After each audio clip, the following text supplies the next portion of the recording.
What if I told you that the gap between the good person you think you are and the person you actually are is way wider than you imagine?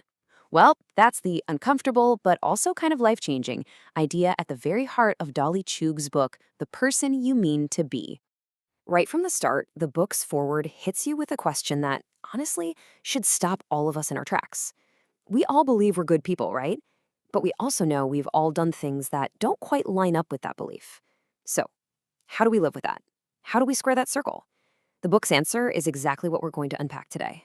So, this whole journey begins by tackling what Chug calls the good person problem. And it's exactly that jarring disconnect between the values we say we hold dear and the actions we sometimes take, a lot of the time without even realizing it. This slide just nails a key psychological bias that we all have. It's called the fundamental attribution error. Think about it. When we set someone off in traffic, we have a story, a reason, we're late, it's an emergency, whatever. But when someone cuts us off, oh, we don't think about their circumstances. We just think, wow, what a jerk. This simple, everyday mistake has huge consequences for how we see the world, and more importantly, how we see ourselves. And the author is just brutally honest about her own struggles, which is what makes the book so powerful. This quote captures that core tension perfectly. We all have this ideal version of ourselves, the person we mean to be, who's always brave, always does the right thing. But real life? It's messy. We don't always live up to that ideal. And admitting that, well, that's the real starting point for this entire argument. Okay, so how do we close this gap? Chug argues that it requires a really radical shift in how we think about ourselves.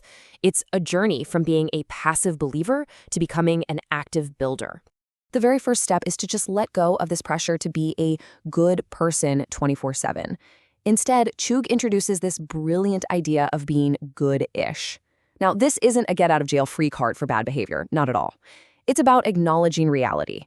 It reframes who we are from something that has to be fixed and perfect to a work in progress, someone who's always learning, always trying to be just a little bit better. And this is the book's central framework, right here.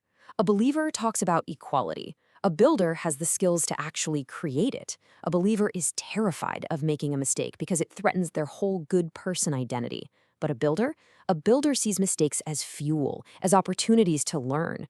The shift isn't just about what you believe, it's about what you're willing to build. So, what's the engine that drives this whole transformation? Well, it's what the psychologist Carol Dweck famously calls a growth mindset. If you have a fixed mindset, you think your character is basically set in stone. Any mistake feels like a permanent failure. But with a growth mindset, you believe you can learn, you can improve. Challenges aren't things to be afraid of, they're how you get better. This is the psychological fuel you need to become a builder.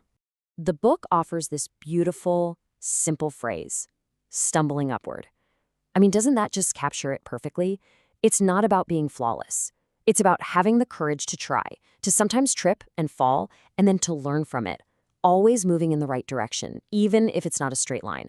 Now, once we adopt this new mindset, something really remarkable starts to happen. The book argues that we start to see the world with completely new eyes. We begin to notice the invisible systems that are shaping our lives and the lives of everyone around us. This is one of the most powerful metaphors in the entire book. Headwinds are the systemic barriers that make life harder for some people.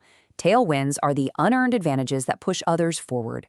And here's the problem. We are all painfully aware of our own struggles, our headwinds. But our advantages, our tailwinds, most of the time, they're completely invisible to us. And here's how those tailwinds and headwinds compound over time.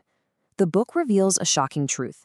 A tiny, just 1% bias in a system, whether it's in hiring or promotions or just daily interactions, it doesn't just create a 1% difference in the outcome. No. Over time, that tiny bias explodes into these massive, disproportionate results. So why don't we see this stuff? The book points to a concept called bounded awareness. You know that famous experiment where you're told to count basketball passes and you completely miss the person in a gorilla suit walking right through the middle of the screen? It's like that. We are psychologically wired to miss information that doesn't fit what we expect to see. The book uses the real-world story of the best-selling author Jodi Picoult to show this whole journey in action. She always saw herself as a good, progressive person who was against racism, but then she attended a workshop and had this painful, eye-opening realization about her own blind spots. So after this experience, Picoult wrote her novel Small Great Things. And her goal, as she says right here, was to help other well-meaning people see what she had learned, that you don't have to be a bad person to be part of a problematic system. You just have to be unaware. You see? She moved from being a believer to a builder. Now, this isn't just a bunch of high-level theory. The book is intensely practical, and it offers a whole toolkit that we can start using to become builders in our daily lives. Okay, take this simple act of apologizing. A fixed mindset apology is all about deflecting blame. I'm sorry you were offended. But a growth mindset, a builder's apology, it takes full ownership. I'm sorry, I was wrong. That tiny shift in language points to a massive shift in accountability. And this toolkit extends to everyday situations too.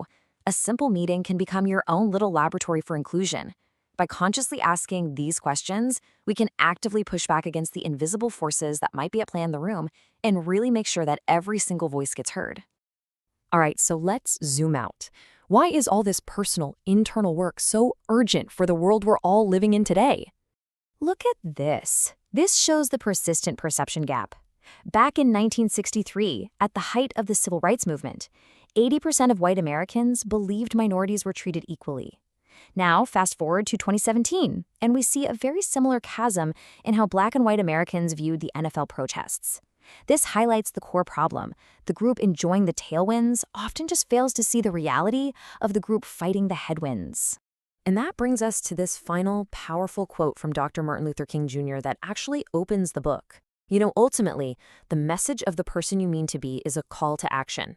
It argues that the biggest danger isn't the loud prejudice of a few, but the appalling silence of the many who believe they're good people, but haven't yet learned how to be builders. So the question the book leaves us with is this: are we content to just be believers, or are we ready to start building?